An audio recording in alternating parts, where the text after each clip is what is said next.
Thank you.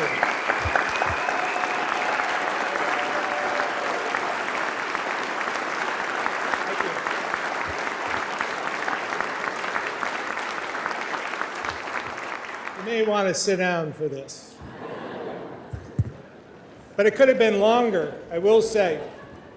We had the governor's luncheon before this, and we had Governor Shumlin, had Governor Dean, Governor Douglas, and they all thought that they should give 10 minutes each.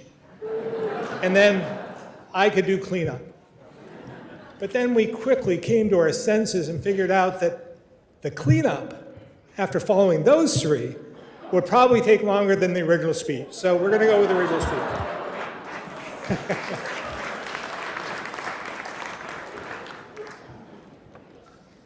Madam Speaker, Mr. President, Mr. Chief Justice, members of the General Assembly, honored guests, and fellow Vermonters, I'm truly thankful for the opportunity to continue to serve as governor. And after a few long years, it's good to be back in the People's House, where Vermonters have come together from across the state in our darkest times and finest hours to solve problems for their communities and help their neighbors. So today, I'm especially grateful we're here in this building together.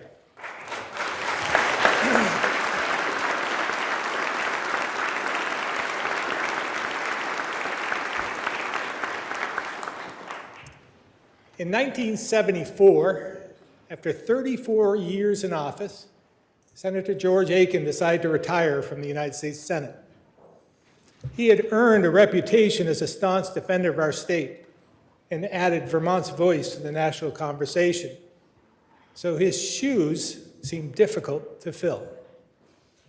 But that fall, we put the responsibility on the shoulders of a 34-year-old state's attorney. And the rest, as they say, is history. In the time since, Patrick Leahy has worked with 9 presidents. And as pro tem of the Senate, he was third in line to the presidency. He introduced 1,768 bills and cast 17,374 votes, the second most in Senate history. Not bad for a kid from Washington County. He carved out a legacy that will benefit generations of Vermonters to come. And that's because he always served with an eye on what's best for the state he represented. Senator Leahy couldn't be here today, but I know he and Marcel are listening, so please join me in showing them our thanks and gratitude for so many years of service and a job well done.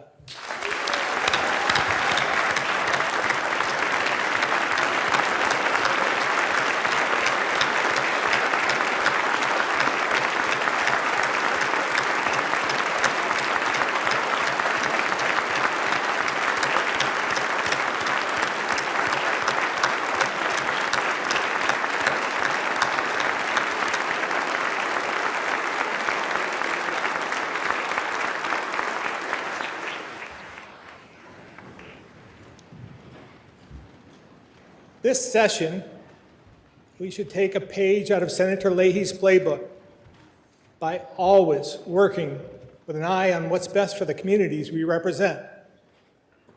Just look at how he used the small state minimum to prevent states with larger populations and larger congressional delegations from taking the lion's share of federal funds. About half of you represent towns of less than 1,000.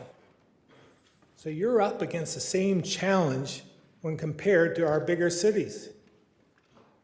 What better way to honor Senator Leahy's legacy than to deliver for your small communities the way he's delivered for our small state?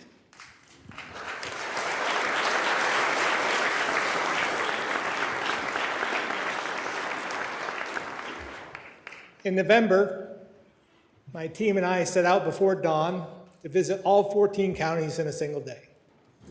I've done this 6 times before. It's a reminder of why I love our state and why I do this work. Seeing every county in a day, well over 500 miles, puts things in perspective. At every stop and the drive in between, you see Vermont. Independence and community, struggle and resilience, progress and opportunity. It also becomes very clear that the distance between Burlington and Rutland, Manchester and Reedsboro, Middlebury and Craftsbury, St. Albans and Richford can be measured in more than just miles. Consider the data, whether it's housing burden, income, property value, poverty levels, labor force, or access to broadband. It's clear some places are consistently doing better than others. And when you're driving 500 miles in one day, you see this data reflects real communities. In an instant, the view goes from vibrant downtowns, healthy neighborhoods, and bustling offices to tarped roofs, abandoned homes, and shuttered businesses. My friends, it's up to us to close this gap.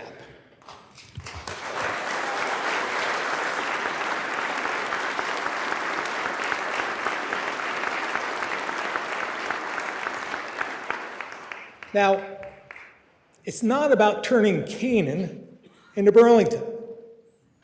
No offense to Burlington, and I'm not sure anyone in Canaan wants that.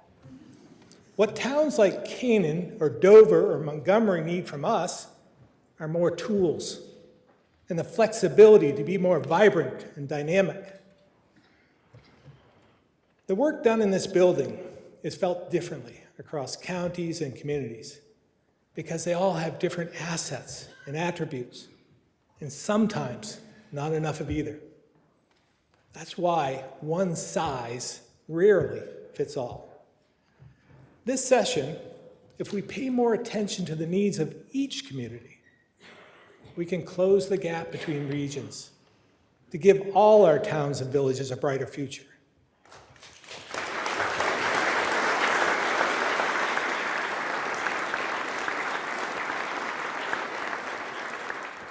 Just imagine what it could look like.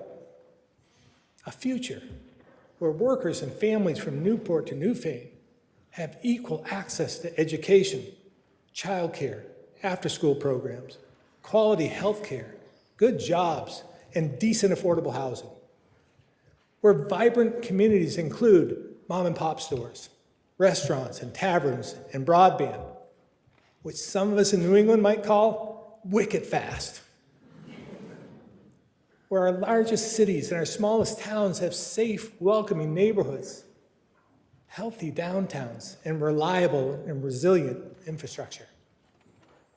A reality where the cost of living and tax burden don't grow faster than paychecks, so families keep more of what they earn, move up, and enjoy the quality of life they've worked so hard for. A better, brighter future in every county, every community, and every home. And I believe it's within our reach. This isn't just high-flying rhetoric, and here's why. Before the pandemic, we shored up our foundation by passing responsible budgets and focus on long-standing challenges like workforce and housing.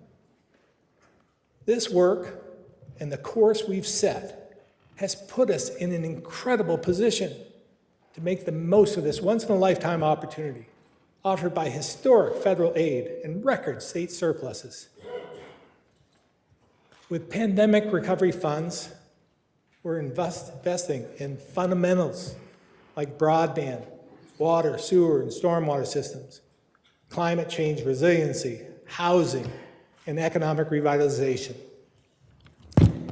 In St. Johnsbury, this means cleaning up brownfields and fixing up vacant rental units for more housing, and water projects to improve health and support economic growth. Around Brattleboro, this means adding space for small businesses, expanding healthcare services, and converting college dorms into homes for refugee families. We have hundreds of projects underway in all 14 counties, and they're making a difference. But it's important we follow through to achieve the brighter future I just described. Look at the opportunity we have along the almost completed Lamoille Valley Rail Trail. What was just an idea for an unused rail bed has become a substantial and still untapped recreational asset. Extending over 93 miles, the longest in New England, it could bring new energy to 18 communities in 5 counties.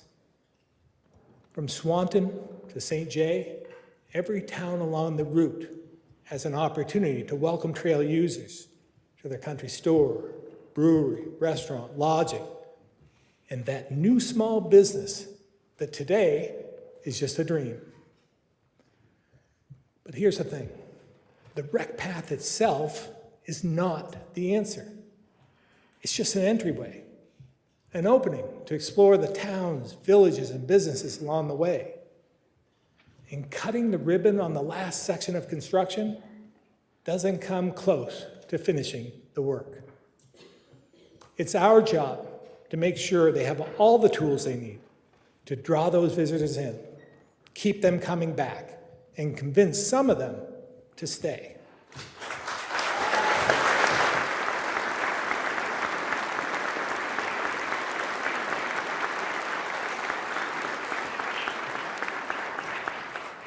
Take Wolcott, for example. A few years ago, my team was in Lamoille County for Capital for a Day. We met at the town office and heard some locals wanted to open a coffee shop as part of their vision to take full advantage of the rail trail, if it ever got done. Now, most of us might take the opening of a coffee shop for granted. How hard could it be? But we learned it's tough to put it in Wolcott. And that's because our well-meaning wastewater regulations make it complicated. And municipal systems, like they have in larger communities, are too expensive. Now, I'm not saying we should roll back regulations, but we should use the opportunity we have right now to help towns like Wolcott build infrastructure they can never afford on their own and solve problems that have stifled their economic progress for far too long.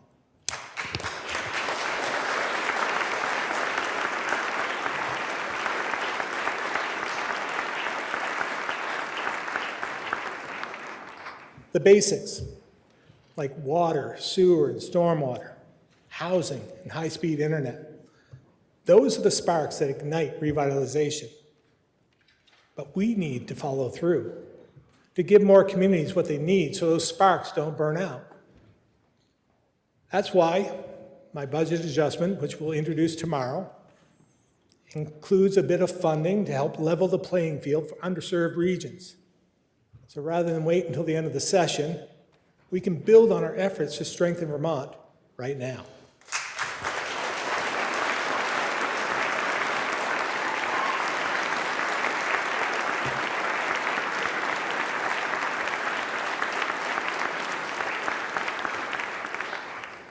This work is important because stronger, more economically secure communities lead to healthier, safer families. As we know, we've spent hundreds of millions of dollars to stabilize healthcare through the pandemic. And the challenges we had before still exist.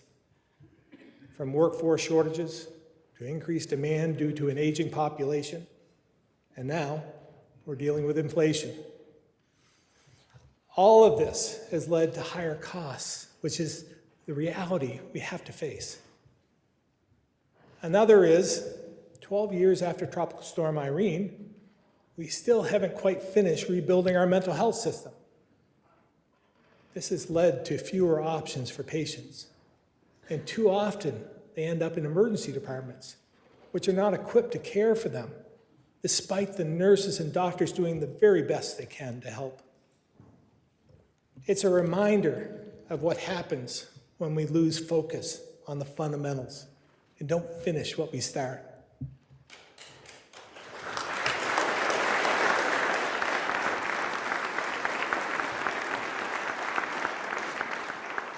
We have important work to do across the entire system to better integrate mental and physical health. But I know if we make these goals a priority and work together in good faith, we can deliver better access and higher quality at a cost Vermonters can afford.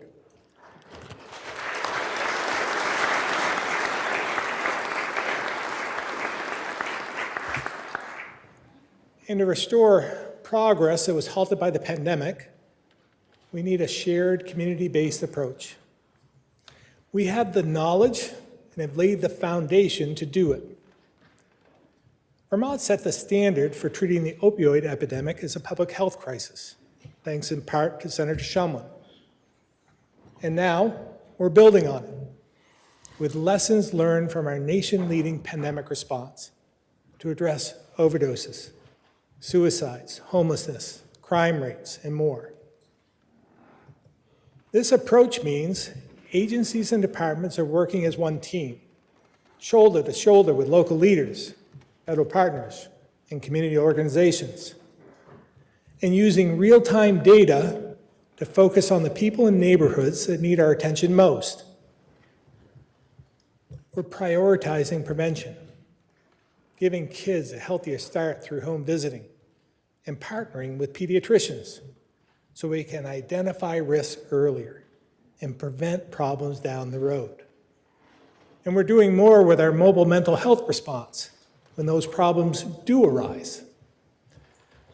Together, we made the state's largest investment in substance abuse prevention, which is being deployed as we speak. It's helping community partners give students meaningful things to do, like after-school programs, clubs, sports, and jobs, where they build healthy relationships, explore opportunities, and feel valued.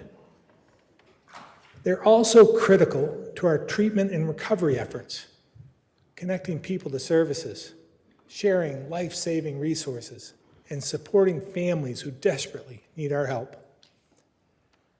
These are proven initiatives, which is why I'll propose we build on them and do more to prevent the destruction these deadly drugs are causing in too many towns, too many cities, and in too many of our homes across the state.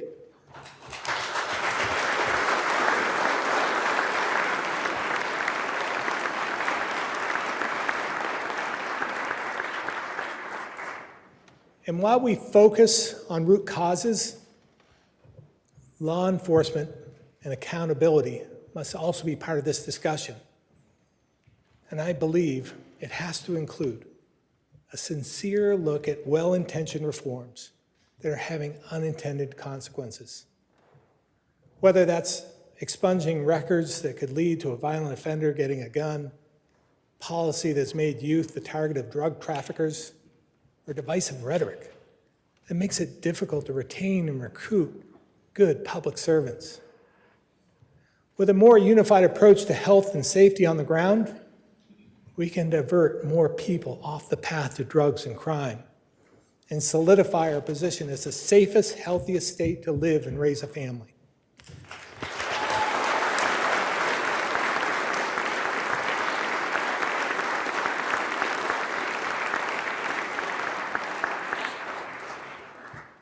Addressing climate change is part of this work as well. This is an area where we share goals, but may disagree on how to get there. Still, we've proven we can work together, devoting nearly $250 million over the last 2 years. This is funding good work to reduce emissions, revitalize old homes, lower energy bills, improve health, and protect communities from flooding. Our weatherization investments are improving thousands of homes for those who couldn't afford to do it on their own. And it's helped low-income families each save, on average, over 200 gallons of fuel or propane every year. But we know people are still hurting. And when you consider kerosene, which many families have to use to heat their homes because they have outside above-ground tanks, is over $6 a gallon, these savings do add up.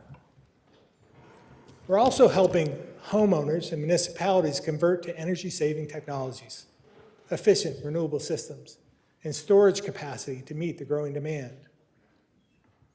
When it comes to transportation emissions, we started laying the groundwork long before COVID, investing Volkswagen settlement funds to expand charging infrastructure and making EV purchases more affordable.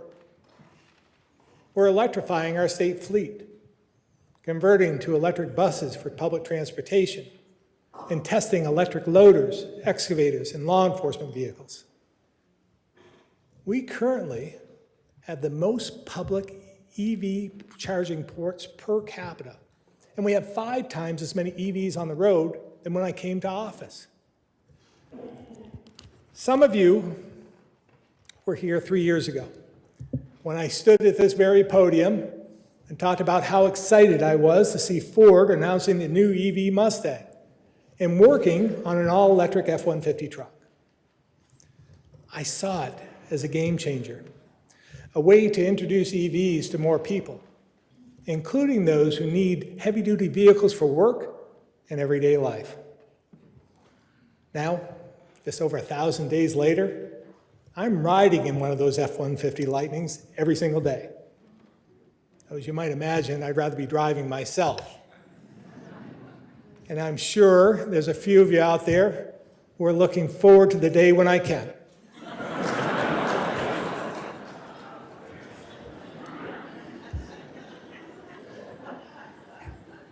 But it's been valuable for me to experience this for myself, and has opened my eyes to issues we need to address to help transition to this new world.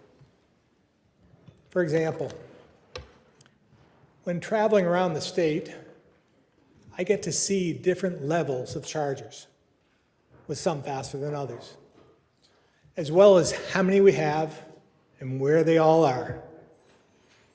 On one trip, we planned to power up in Brattleboro, but the only charger fast enough to keep us on schedule had a line of cars waiting, which would have made me late for a few meetings.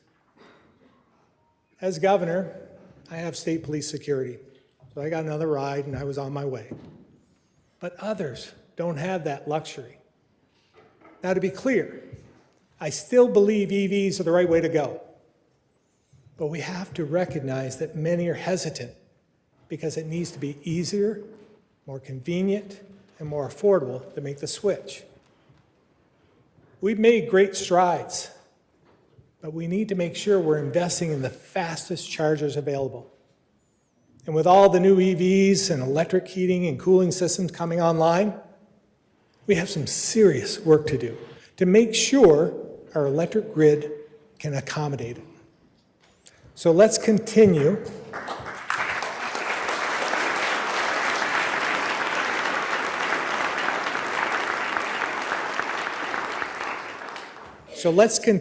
to build the foundation that will make it possible and practical for Vermonters to make this transition so we can meet our climate goals.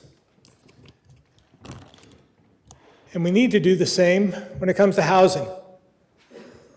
We've invested almost $500 million in this area over the last 2 years, and we are seeing some progress.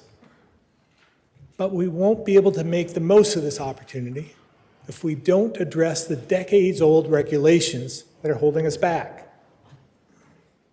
These were put in place at a time when Vermont was growing at a record pace, and the spike in development raised legitimate concerns about preserving farmland and our small-town character. But now, these regulations are making it more difficult to renovate and modernize housing stock we desperately need. Worse yet, some restrict the ability to build homes that fit the needs of more diverse or lower-income families. And they're threatening the vitality of the very places they were intended to protect. They empower very small groups of residents to stand in the way of projects, not because of a legitimate environmental threat, but because they simply don't want it in their backyard. For example, a project to build over 100 units in Middlebury has local support and fits the town plan. Because of the size of the town, it's not exempt from Act 250, and a single opponent could derail it. This is a much-needed, well-planned project in Addison County's Economic Center, and the type of targeted development we should all support. Then there's the homeless shelter in Hartford. It's being held up with the help of local zoning laws. And in Castleton, a proposed senior living project has been denied approval under its current plan because local zoning requires a kitchen in every unit. But the plan includes memory care units without kitchens. This project would let older Vermonters stay in the community they love and free up their larger homes for young families.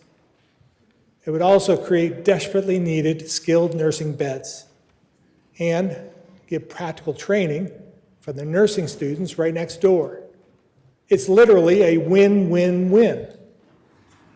But now, because it won't work without the memory care units, its future is in question.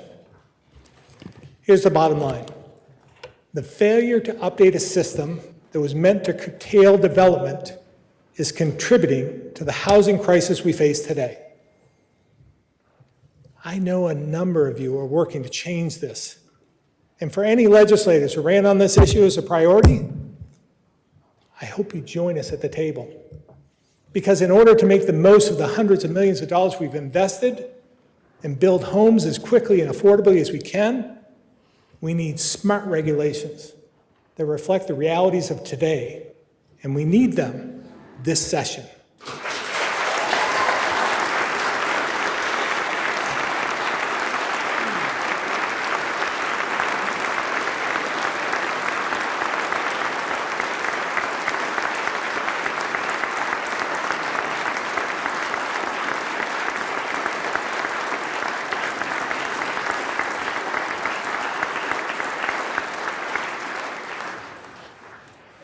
Pairing decent, affordable housing with the best education system in the country is a critical way for us to revitalize every region. With these tools, we can attract more who want to live, work, and raise families in the safest state in the country, with the very best opportunities for their kids, from cradle to career. Now, I know how that sounds. It's a big goal. But part of what makes me so confident is that we could do it with the $2 billion we spend today to educate about 80,000 kids.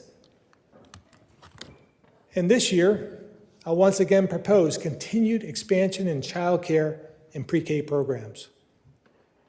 As we recover from the pandemic, let's do more to reverse learning loss, support quality standards, and strengthen the social and emotional health of students and staff.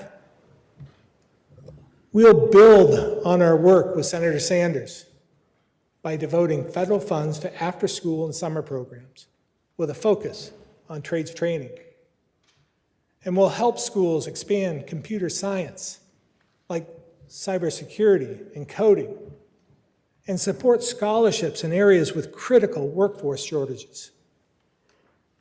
From preschool to after-school, tech ed and trades training, to adult education. We must continue our work to build a more flexible system, one that gives every child, regardless of where they live, more choices and better outcomes. As we think about all our priorities, we must address the impacts of inflation. There's no denying people are facing tremendous cost pressures. Just over the last year, energy costs are up 13%, car repairs by almost 12%, and basic food costs are up across the board, with chicken, milk, cheese, and potatoes all increasing 13% or more. Just a dozen eggs or a box of cereal can easily cost over $5. So I want to be clear.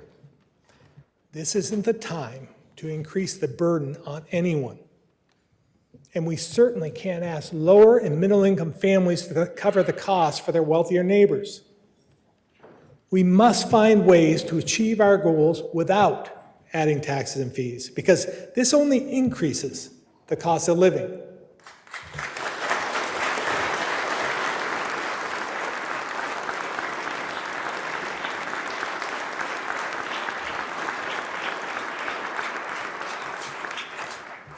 That's one reason my administration followed through to create a voluntary paid family and medical leave program. Now, I know some of you don't think this goes far enough and feel Vermonters can afford another tax. But by doing this without a payroll tax on workers, we're not forcing those who don't need it and can't afford it to pay for someone who can. And importantly, we're getting it done. Next year, employers will be able to give this benefit to their workers with flexibility to cover the costs and customize a plan. We'll be able to see for ourselves how well it works, how much it costs, and who needs our help to level the playing field. We'll learn from it, improve it, and get us all where we want to go, faster, with less political conflict, and without putting it on overburdened workers. It's good, smart, and thoughtful governing. And it's the type of balanced approach we need to consider across the board.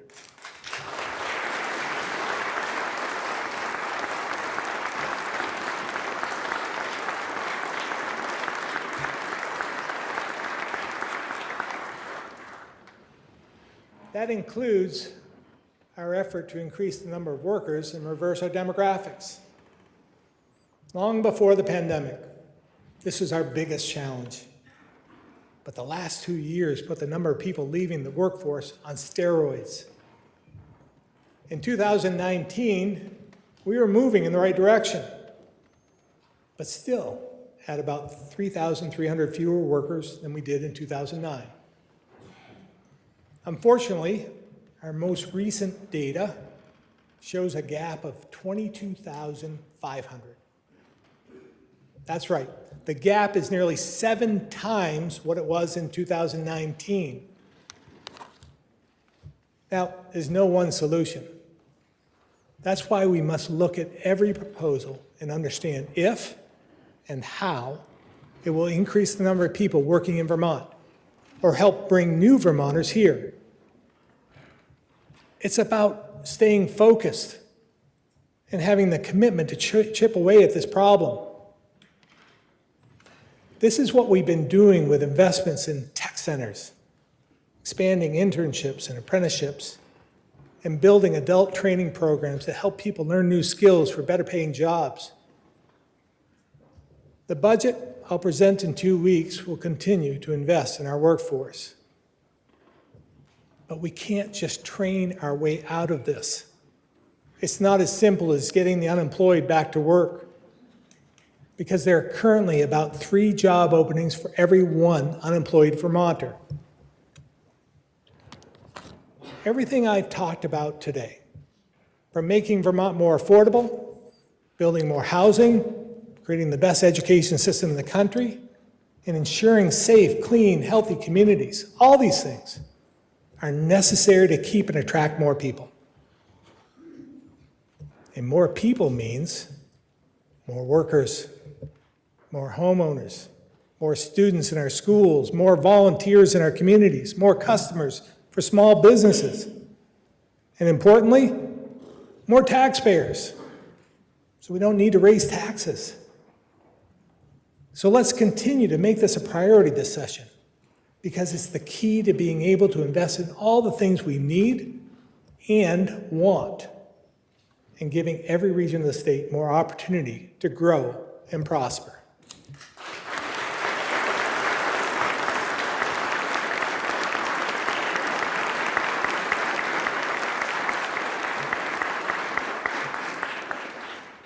I'd like to wrap up by going back to the 14-county tour. We stopped in Island Pond. There was a guy putting up Christmas lights at the American Legion. He stopped what he was doing and came over to talk. As he came closer, it became clear to me he wasn't happy. In fact, I'd say he was pretty angry, and he had a lot to say. He went on to tell me that we, all of us, we, are crushing him. That Montpelier could care less about what they did to folks like him in places like Island Pond. Now, I tried not to argue with him. He's a Vermonter, I'm the governor, this is America. He has every right to give me a piece of his mind, and it's my job to listen. But what struck me and stuck with me is that the problems he described and the pain they caused are the same things I see. And in a lot of ways, he was right. Despite our best intentions, his community has fallen behind.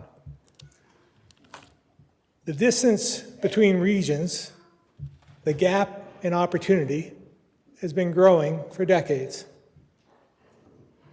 Springfield is a great example. Only 40 or so years ago, it was a worldwide leader in manufacturing with thousands of great jobs and the highest per capita income in the state. It's a similar story for Barrie, Bellows Falls, Bennington, St. Johnsbury, Rutland, and Newport. There are many places that, not that long ago, were economic engines for their region. But as the economy has changed and evolved, we haven't done enough to help them adapt. This work takes more than a bumper sticker and good intentions, because governing is never as simple as a slogan or the headline tries to make it. The good news is we can help turn these places around. But we have to remember, the decisions we make in this building have real-life consequences on people who don't show up at fundraisers, don't have the time to call, write, tweet, or testify in the State House because they're too busy working, trying to make ends meet and raise their family. But they still expect us to look out for them. And when we don't, they lose faith and trust in government. What we learned through Irene and COVID is that when we put politics aside, when we focus on the people who need our help most, when we work together to solve problems, we can get the results that make a real difference. And I'm telling you, the challenges that people face in all these struggling communities are just as urgent as any pandemic or any flood to them.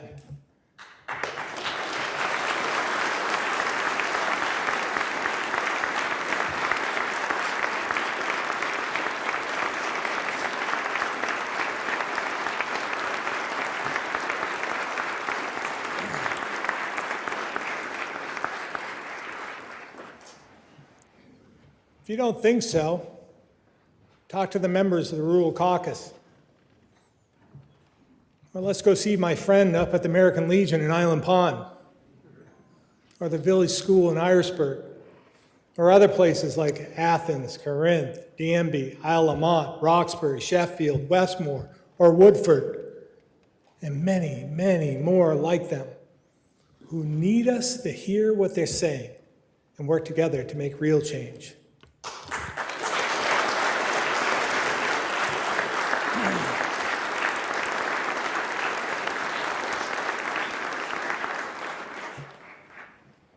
My fellow Vermonters, these are big challenges, but we find ourselves at a rare moment in history with one-time money that those before us could only dream of to tackle issues we faced for decades. This is truly a once-in-a-lifetime opportunity. And the only thing that could stand in its way is us. So let's not squander it. This year, we can shorten the distance between reality and opportunity. Give every community the chance to catch up, to act on a vision for their future and help them see it through, to attract new people and new jobs, put more kids in their schools, restore their downtowns, reclaim their character, and renew their identity. In this moment, we have a chance to transform what is into what can be.